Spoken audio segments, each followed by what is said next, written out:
brought to you by Independence। आज independence special खाना बनेगा घर पे, क्योंकि इसके है कणकण में स्वाद, कणकण में भारत। बदलापूर मुंबईपासून अवघ्या 50 किलोमीटरवर असलेलं एक उपनगर। या बदलापूरमध्ये 13 ऑगस्टला एक घटना घडली। 2 चिमुरड्या शाळेत गेल्या होत्या, वय वर्ष 3, आणि त्यांना शाळेमध्ये स्वीपरचं काम करणाऱ्या एका नराधमानं सेक्शुअली असॉल्ट केलं। मुली घरी आल्या, प्रचंड घाबरलेल्या होत्या। त्यांनी कुटुंबियांना आपली वेदना सांगितली। कुटुंबीय हादरून गेले। त्यांनी शाळा प्रशासनाकडे दाद मागितली, पण शाळा प्रशासनानं त्यावर कारवाई केली नाही। उलट त्या मुलीच्या आईला त्यांनी असं सांगितलं की मुलगी सायकल चालवल्यामुळे तिला तिच्या प्रायव्हेट पार्ट्समध्ये थोडीशी जखम झाली असेल। मुलीच्या पालकांनी यावर ॲक्शन घेण्यासाठी मोठ्या प्रमाणावरती दबाव आणला। त्यानंतर सुद्धा शाळा प्रशासनानं त्याची दखल घेतली नाही। शेवटी पालक आणि सिव्हिल सोसायटीच्या लोकांकडून दबाव वाढल्यानंतर पोलिसांचे इंटरव्हेन्शन झालं। पोलीस त्या केसमध्ये आल्यानंतर सुद्धा आरोपीला अटक करायला वेळ लागला। पोलिसांच्या बाजूने जेव्हा FIR दाखल करायचा होता त्याला सुद्धा वेळ लागला। जवळपास 12 तासांहून अधिक वेळ मुलीच्या पालकांना पोलीस ठाण्यामध्ये बसवून ठेवण्यात आलं। आणि विशेष म्हणजे या पालकांमध्ये या मुलीची आई जी होती ती प्रेग्नंट होती। हा ट्रॉमा त्या कुटुंबियांनी कसा सहन केला असेल याची केवळ कल्पनाच केलेली बरी। त्यानंतर जेव्हा मुलीचं मेडिकल करायचं होतं त्याला 17 तारखेला सकाळी 9 वाजताची वेळ देण्यात आली। मात्र 9 वाजता बोलावल्यानंतर डॉक्टर 11:15 वाजता आले। तिथंही या मुलीला आणि तिच्या पालकांना ताटकळत ठेवण्यात आलं। अख्ख्या व्यवस्थेनं जितका अत्याचार आरोपी अक्षय शिंदेने केला होता त्याहून अधिक अत्याचार या व्यवस्थेने केला। शाळा प्रशासनाच्या ढिलाईपणामुळे, पोलिसांच्या नाकर्तेपणामुळे झाला। अर्थात आपल्याला कल्पना आहे की त्याच्या दुसऱ्याच दिवशी रेल्वे ट्रॅकवरती हजारो लोक जमा झाले आणि बदलापूरच्या चिमुरड्यांसाठी न्याय मागू लागले। या सगळ्या मॉबला डिसरप्ट करण्यासाठी पोलिसांना 10 तास लागले। बदलापूरचं स्टेशन 10 तास बंद होतं। ट्रॅकवर लोक बसलेले होते। अंबरनाथच्या पुढे एकही ट्रेन 10 तास गेली नाही। आणि अखेर संध्याकाळच्या वेळेला पीक अवरला मुंबईकरांची अडचण होऊ नये म्हणून पोलिसांनी अक्षरशः तिथं आलेल्या मॉबला लाठीचार्ज करून हाकलून लावलं। मॉबनी त्यांच्यावरती, पोलिसांवरती दगडफेक केली, वाहनं फुटली। हा हिंसाचार झाला। अर्थात याचं राजकारणही चालू झालं आणि राजकारण सुरू झाल्यानंतर ते आता बंदपर्यंत येऊन ठेपलंय। त्याचं कारण असं आहे की महाविकास आघाडीनं उद्या म्हणजे शनिवारी बंदचं आवाहन केलंय। महाराष्ट्रभरामध्ये सर्वांनी आपले कारभार दुपारी 2 पर्यंत बंद ठेवावेत असं सांगितलंय। बसेस असतील, ट्रेन्स असतील, लोकल ट्रेन्स असतील त्याही दुपारपर्यंत बंद ठेवाव्यात असं आवाहन प्रशासनाला केलंय। आणि त्या विरोधात सरकार आणि काही लोक जे आहेत त्यांनी त्याचा विरोध केलेला आहे। आणि सरकारच्या जवळ असणारे म्हणजे आपल्याला कल्पना आहे की भाजपचे निकटवर्तीय आहेत गुणरत्न सदावर्ते, त्यांनी एक याचिका मुंबई हायकोर्टामध्ये दाखल केली आहे। आणि त्यांनी असं म्हटलं आहे की हा बंद जो आहे तो अनकॉन्स्टिट्युशनल आहे, राजकीयकरण करायचं चालू आहे सगळ्या प्रकरणाचं। त्यामुळे हा बंद स्ट्राईक डाऊन करावा, इलिगल ठरवावा, जेणेकरून लोकांना त्रास होणार नाही। त्यामुळे नेमकं या सगळ्या प्रकरणाचं राजकारण काय आहे, याचा फायदा कोणाला होणार आहे? एकीकडे लाडकी बहीण योजना घेऊन सरकार लोकांपर्यंत, महिलांपर्यंत 1500 रुपये पोहोचवते। 2.5 कोटी महिलांपर्यंत हे पैसे पोहोचवण्याचा त्यांचा निर्धार आहे। आणि दुसऱ्या बाजूला सुरक्षित मुलींसाठी हा लढा उभा आहे। आणि त्यामुळेच या राजकारणाचा फायदा नेमका विधानसभेच्या तोंडावरती कोण उचलण्याचा प्रयत्न करत आहे हा खरा प्रश्न आहे। आणि त्याबद्दलच आज आपण बोलणार आहोत। नमस्कार, मी अभिजित करंडे, मुंबई तकमध्ये आपल्या सर्वांचं स्वागत आहे। आपण टप्प्याटप्प्याने या सगळ्या मुद्द्यांकडे बघूयात। ज्या दिवशी पोलिसांच्या देखत लोकांनी ट्रॅक अडवला त्या दिवशी बदलापूर नव्हे तर बदलापूरच्या घटनेनं अवघा देश ढवळून निघाला। त्याचं कारण असं होतं की कोलकात्यामध्ये आरजीकर मेडिकल हॉस्पिटलमध्ये एका PG करणाऱ्या डॉक्टरवरती असाच अत्याचार झालेला होता। आणि त्यातही प्रशासन म्हणजे आरजीकर जो दवाखाना आहे, मेडिकल हॉस्पिटल आहे, तिथले जे प्रिन्सिपल आहेत घोष नावाचे, त्यांनीही अशीच ढिलाई केलेली होती। पोलिसांनी सुद्धा त्या आरोपींना वाचवण्याचा प्रयत्न केल्याचा आरोप झालेला होता। आणि त्यावरून विरोधकांनी रान उठवलेलं होतं। तिथले विरोधक अर्थात भाजपचे नेते होते। इथे बदलापूरमध्ये 2 चिमुरड्यांवरती अत्याचार झाल्यानंतर सुद्धा इथल्या शाळा प्रशासनाने ढिलाई दाखवली। पोलिसांनी सुद्धा योग्य ती कारवाई केली नाही। आणि त्यानंतर लोकांनी इथं ट्रॅक अडवून धरलेला होता। सकाळी लोकांना पांगवण्यासाठी अश्रुधुराच्या नळकंड्या फोडण्यात आल्या, मात्र त्यानंही लोक बदले नाही. दिवसभर ट्रॅक बंद राहिला. संध्याकाळी लाठीचार्ज केल्यानंतर लोक बाजूला झाले. मात्र यातून एक गोष्ट स्पष्ट झाली की महिला अत्याचाराबद्दल खरंच आपली सरकारं गंभीर आहेत का, हा प्रश्न उपस्थित झाला. आणि त्यानंतर त्याचं राजकारणही दुसऱ्या दिवशी सुरू झालं. त्याचं कारण असं आहे की उद्धव ठाकरेंनी ही शाळा जी आहे ती भाजपशी संबंधित असलेल्या लोकांची असल्याचा आरोप केला आणि त्यामुळे आरोपींना वाचवण्याचा प्रयत्न कोणी करतंय का असा सवालही विचारला. त्या शाळेने कारवाई केली नाही, त्याच्या प्रशासनावर कारवाई का केली नाही हा सवाल विचारला. तिथल्या CCTV फुटेज गायब झाल्याचा आरोप होतोय, त्याचं काय झालं हा सवाल विचारला आणि म्हणून याचं राजकारण सुरू झाल्याचा आरोप सुरू झाला. दुसऱ्या दिवशी सकाळी मुख्यमंत्र्यांची पहिली प्रतिक्रिया आली आणि त्यांनी सांगितलं की तिथं जमलेला मॉब हा बाहेरून आलेला होता, जमाव बाहेरून आलेला होता, त्यांचा बदलापूरशी संबंध नव्हता आणि या प्रकरणाचं पूर्ण राजकीयकरण करण्याचा प्रयत्न चालू आहे.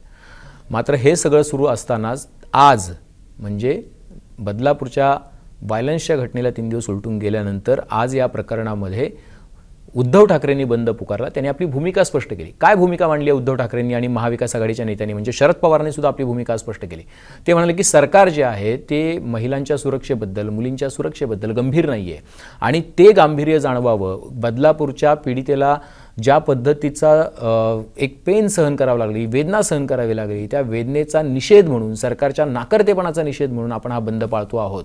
आपल्या घरातील मुली, बहिणी, माता या सुरक्षित नाही आहेत म्हणून आपण हा बंद पाळतो आहोत. बंद कसा पाळायचा आहे तर बंद दुपारी 2 वाजेपर्यंत असणार आहे. सकाळपासून सगळ्या सरकारी आणि खाजगी आस्थापना बंद ठेवण्याचं आवाहन त्यांनी केलेलं आहे. दुकानं, शाळा, महाविद्यालय सुद्धा बंद ठेवण्याचं आवाहन केलेलं आहे. त्यांनी बसेस सुद्धा बंद ठेवा म्हणून सांगितलेलं आहे. दुसऱ्या बाजूला दुपारी 2 नंतर या सगळ्या आस्थापना सुरू होणार आहेत, पण एक प्रातिनिधिक स्वरूपामध्ये ती वेदना पोहोचावी म्हणून हा आपण बंद पाळत असल्याचं त्यांचं म्हणणं आहे. दुसऱ्या बाजूला या शरद पवार यांनी या बंदबद्दल बोलताना म्हणालेत की हे सरकार जे आहे हे सरकार कुठल्याही परिस्थितीमध्ये गंभीर नाही. आम्ही हा बंद यशस्वी करू, कुठल्याही पद्धतीनं व्हायलन्स होणार नाही याची काळजी सुद्धा आम्ही घेऊ. तिसऱ्या बाजूला सरकारनं सुद्धा या बंदच्या बद्दल भूमिका घेताना याचं राजकीयकरण चालू असल्याचा आरोप केलेला आहे. आता मुद्दा असा आहे की या सगळ्या बंद राजकारण्यांनी पुकारलेला आहे, विरोधकांनी पुकारलेला आहे. सत्तेमध्ये शिवसेना, भाजप आणि राष्ट्रवादीचं सरकार आहे.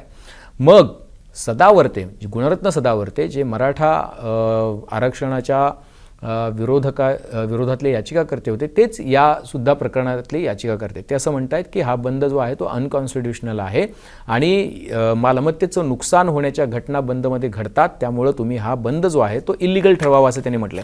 काय झालंय आज कोर्टामध्ये हे सुद्धा समजून घेऊयात. कोर्टामध्ये झालंय असं की गुणरत्न सदावर्ते म्हणतात की आम्हाला हा बंद जो आहे तो अनकॉन्स्टिट्युशनल वाटतो आहे आणि त्यामुळं हा इल्लिगल म्हणजे बेकायदेशीर ठरवावा असं त्यांनी कोर्टाकडे आवाहन केलं.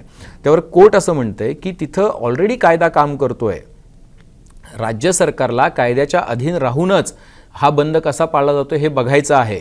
त्यावरती ॲडव्होकेट सुभाष झा म्हणतायत की मराठा आरक्षणाच्या विषयामध्ये सुद्धा सरकारला कशा पद्धतीनं एका प्रकारे गुडघे टेकायला लागले हे आपण बघितलेलं आहे, त्यामुळं तुम्ही याचा साकल्यानं विचार करा.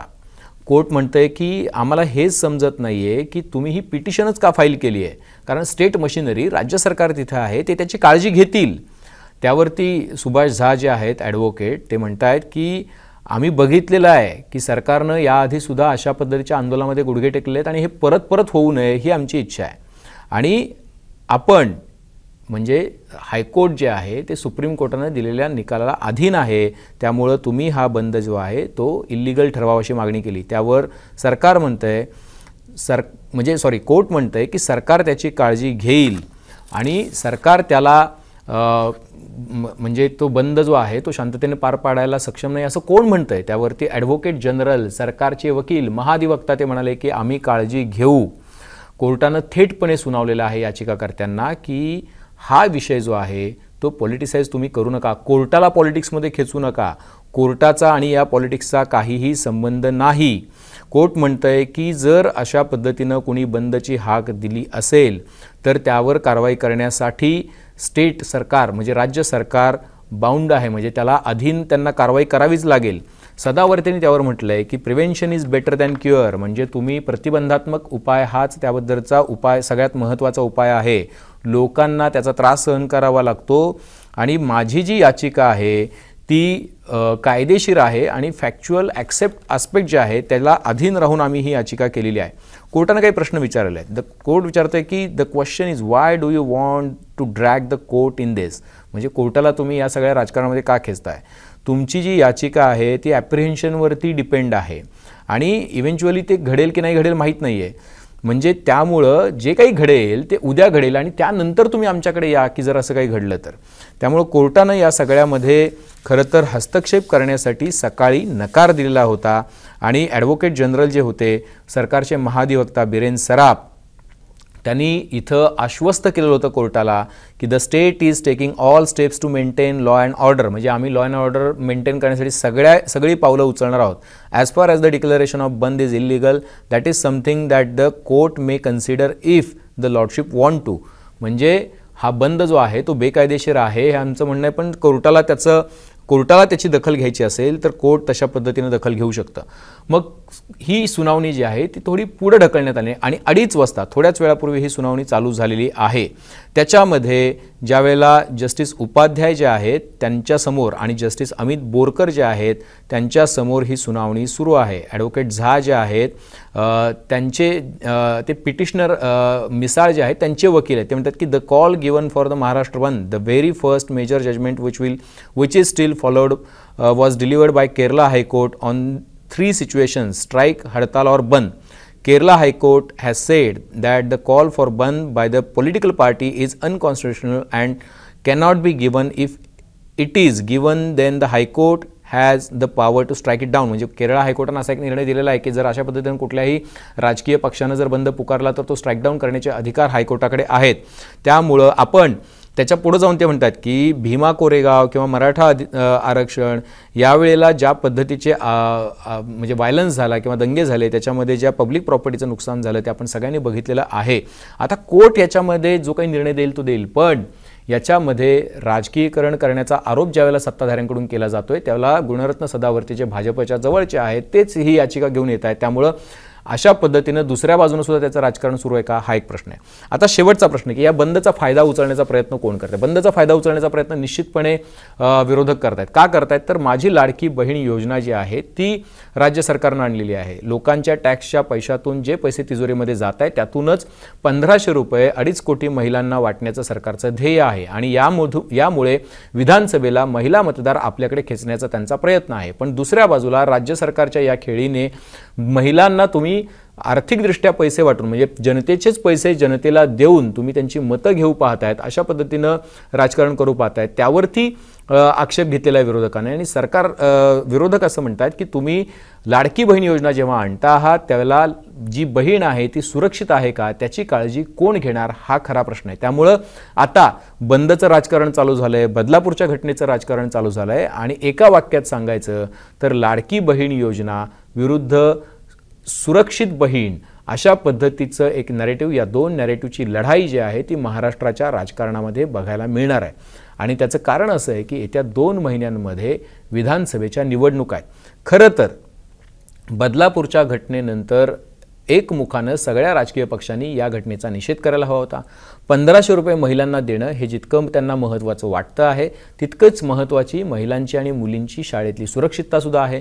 शाळांमध्ये CCTV आहेत किंवा नाहीत, शाळांमध्ये विशाखा समित्या आहेत किंवा नाहीत, शाळांमध्ये विजिलन्स केला जातो किंवा नाही, जे टॉयलेट्स आहेत किंवा जिथं संवेदनशील ठिकाणं शाळेमधली आहेत तिथे महिला अटेंडंट आहेत किंवा नाहीत, ज्यावेळेला स्कूल बस सोडायला किंवा न्यायला येतात त्या स्कूल बसेसवरती सुद्धा महिला अटेंडंट आहेत किंवा नाहीत, अशा पद्धतीची तपासणी पडताळणी सरकार करतं का, सरकारच्या यंत्रणा करतात का, शिक्षण विभाग त्यावरती लक्ष देतो का, पोलीस अशा तक्रारी आल्या तर गांभीर्यानं विचार करतात का. तर या सगळ्याची उत्तरं तुर्तास तरी ही सगळी यंत्रणा फेल झालेली आहे असं दुर्दैवानं म्हणावं लागेल. कारण केवळ बदलापूरमध्ये नाही तर अकोल्यामध्ये, बारामतीमध्ये, कोल्हापूरमध्ये अशी अनेक प्रकरणं कालपासून समोर येत आहेत की जिथं शिक्षकांनी किंवा शाळेतल्याच कुठल्या तरी कर्मचाऱ्यांनी मुलींचा किंवा तिथल्या चिमुरड्यांचा लैंगिक छळ केल्याचा किंवा त्यांचं मॉलेस्टेशन केल्याच्या घटना रिपोर्ट होत आहेत. अकोल्यामध्ये एका शिक्षकानं 6 मुलींना ऑब्सेन्स व्हिडिओ दाखवून त्यांचं मॉलेस्टेशन केल्याचं समोर आलेलं आहे. बारामतीमध्ये सुद्धा अशी घटना समोर आलेली आहे. कोल्हापूरमध्ये सुद्धा अशी घटना समोर आलेली आहे. त्या पुण्यामध्ये सुद्धा अशी घटना समोर आलेली आहे. पुण्यामध्ये एका स्कूल व्हॅनचा जो चालक आहे त्यानं अश्लील मेसेजेस पाठवलेत मुलींना. त्यामुळे सरकारची ही सगळी यंत्रणा तुर्तास तरी फेल झाल्याचं बघायला मिळतं आहे. त्यामुळे राजकारण निश्चितपणे होतं आहे. येत्या विधानसभेमध्ये ज्या पद्धतीचा फटका लोकसभेमध्ये सरकारला बसलेला आहे, लोकसभेमध्ये जशा पद्धतीनं महायुतीच्या जागा घटलेल्या आहेत तशा पद्धतीचा अनुभव येऊ नये म्हणून तीनही नेते महायुतीतले लाडकी बहीण योजना घेऊन लोकांमध्ये जात आहेत. ज्यावेळेला लाडकी बहीण योजना जाहीर झाली त्यानंतर त्यांनी त्यावर फोकस केला आणि आता ते वचनपूर्ती म्हणजे पैसे डिलिव्हर झाल्यानंतर बघा आम्ही वचन दिलं होतं 1500 रुपये देण्याचं, तुमच्या अकाउंटमध्ये 1500 रुपये आलेत. त्यामुळे आता तुमची जबाबदारी आहे की तुम्हाला जे सरकार पैसे देतं आहे किंवा तुमच्या अकाउंटमध्ये तुम्हाला सक्षम करण्यासाठी जे पैसे येत आहेत ते सरकार टिकवून ठेवण्याचं आव्हान तुमच्या समोर आहे किंवा असं आवाहन सत्ताधारी करतात. आणि दुसऱ्या बाजूला ज्या पद्धतीच्या घटना बदलापूर असेल, बारामती असेल, पुणे असेल, अकोला असेल अशा ठिकाणी घडत आहेत त्या घटना बघितल्या तर हे सरकार जे आहे ते सरकार महिलांच्या सुरक्षिततेसाठी गंभीर नाही अशा पद्धतीचा आरोप विरोधक करताना बघायला मिळत आहेत. त्यामुळे दोन्ही बाजूने राजकारण सुरू आहे. बंदबद्दल काय निर्णय येतो कोर्टाचा त्याकडे आपलं लक्ष असणार आहे. पण दुर्दैवानं या सगळ्यामध्ये एक गोष्ट दुर्लक्षित राहते आणि ती म्हणजे 13 ऑगस्टपासून ज्या 2 चिमुरड्या मुलींवरती अत्याचार झाला त्यानंतर त्या मुलींची अवस्था काय असेल. इंडिया टुडे आजतकने जेव्हा त्या मुलींच्या पालकांशी बातचीत केली त्याला असं समजलं की त्या मुली इतक्या घाबरलेल्या आहेत की त्या घरामध्ये कोणाशीही बोलायला तयार नाही आहेत. नव्या कुठल्याही व्यक्तीच्या समोर यायला त्या घाबरत आहेत, त्या गुमसुम राहत आहेत. पालकांची अवस्था तर केवळ आपण विचार करू शकतो की आपल्या पोटच्या गोळ्यांवरती ज्यांना अजून काहीही कळत नाही आहे, ज्या कळ्या अजून उमलायच्या आहेत त्या आधीच त्यांच्यावरती अशा पद्धतीचे अत्याचार झालेले आहेत. एक महिला पालक जी प्रेग्नंट आहे तिला हॉस्पिटलमध्ये पोलीस स्टेशनमध्ये 12-12 तास ताटकळत ठेवण्यात आलं. आपल्या सगळ्या यंत्रणेच्या ज्या संवेदना आहेत त्या सगळ्या संवेदना जवळपास मृतावस्थेत आहेत, मेलेल्या आहेत. त्यामुळं कुठलीही सरकार आली तर या बेसिक गोष्टींकडे लक्ष देण्याऐवजी अशा पद्धतीच्या लोकप्रिय योजना तुमच्यासमोर मारून किंवा तुमच्या तोंडावर मारून मतं मिळवण्याचा प्रयत्न होतो.